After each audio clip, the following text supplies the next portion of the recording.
I am going to read a little extract from my book Runes and Rainbows. The part that I am going to read is from chapter 5, and it's from a section entitled Developing Runes and Rainbows.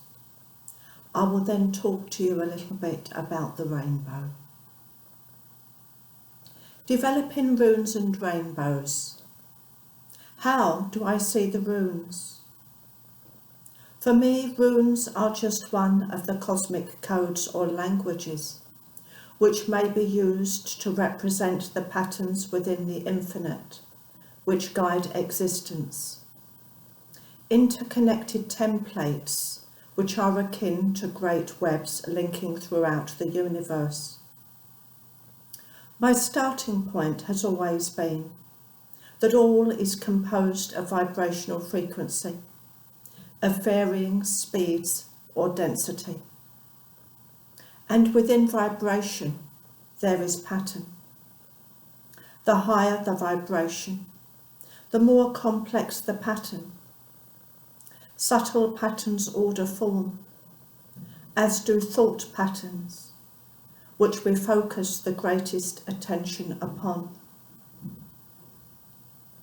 Runes represent energetic patterns. Numbers are patterns. Handwriting carries patterns held within the soul of the writer. The forces which astrologers talk about are patterns. Tarot cards display archetypal patterns. Sacred geometry concerns the correspondence and expression of pattern and proportion within heaven and earth, and so on. In my view, all of these systems and patterns have their birth within the realm of the sacred, and we learn to be in relationship with them. And we are able to be in relationship with them because we already have that seed of potential within us.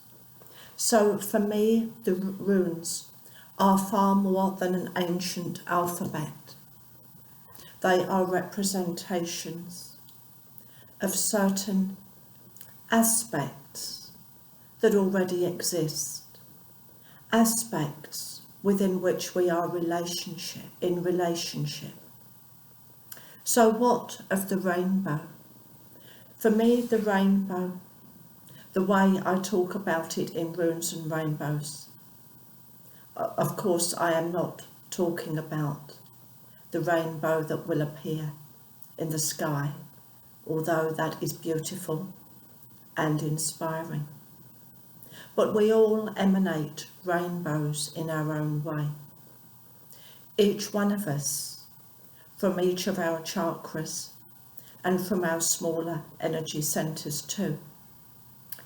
We emanate a certain energy or frequency. We also receive. So in this way, that which we are becoming, and also our hopes, wishes and dreams are in relationship with the universe. And when we think about it, and remember some of the sayings that our grandmothers and great-grandmothers held dear. Be careful what you wish for, because you might just receive it. That is a very interesting one, isn't it? Because although it was spoken about as take care to avoid wishing for something that you don't actually want, it was in a way reflecting a kind of truth, a bigger truth. The truth that what we think about does tend to exert a force, and dominant thoughts will exert a greater force and act as an attracting force. And so, just as we should be careful to wish for that which we would actually want, not something just because our neighbour has it or we think it might be interesting, but to see our thoughts perhaps in another way, to to see our thoughts also as being in relationship and even as aspects of the sacred, so that in this way we are careful, we are choosy, we do not wish to waste our thoughts. We think of that which would be of value not just to us, but to the soul within us. And then we give those thoughts wings. And these thoughts go out into the universe as part of the rainbow of life. But when I talk about the rainbow in runes and rainbows, I'm talking about the energy patterns that are held within us and held within the universe in relationship with us, and working with the runes as the starting point. And if you want to use the meanings of the runes that I work with in runes and rainbows, you will learn to give an accurate reading. But at the same time, if you are a purist and you don't want to do anything else, and you only want to work with the runes, then you can do exactly that.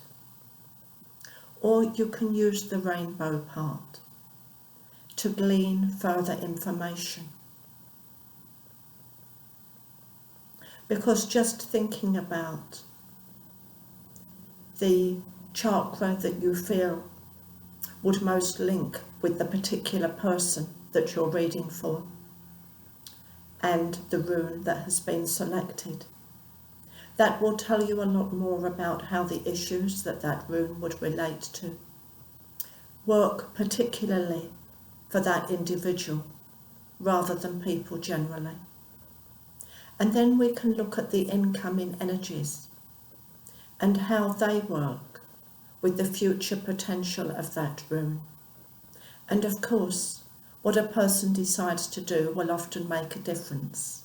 But there is a future potential that wants to build around that person at that time in relation to that specific circumstance. So we can look at the energies around that future potential and how they are working. And we can also look at the energies that are coming forwards from slightly further away. And these steps, the 4 steps of runes and rainbows, reading the runes, relating the rune to a chakra using intuition. There is no specific chakra for a specific rune. It can work in any way at all. And then, using the charts that I have provided, you can glean these extra layers of information, both for how it is operating now and the future development potential in an individual way, and also the energies that are coming forwards from the universe as things develop to show more of the future potential and to give ideas for making the most of it, for working with it, ideas that can be inspiring.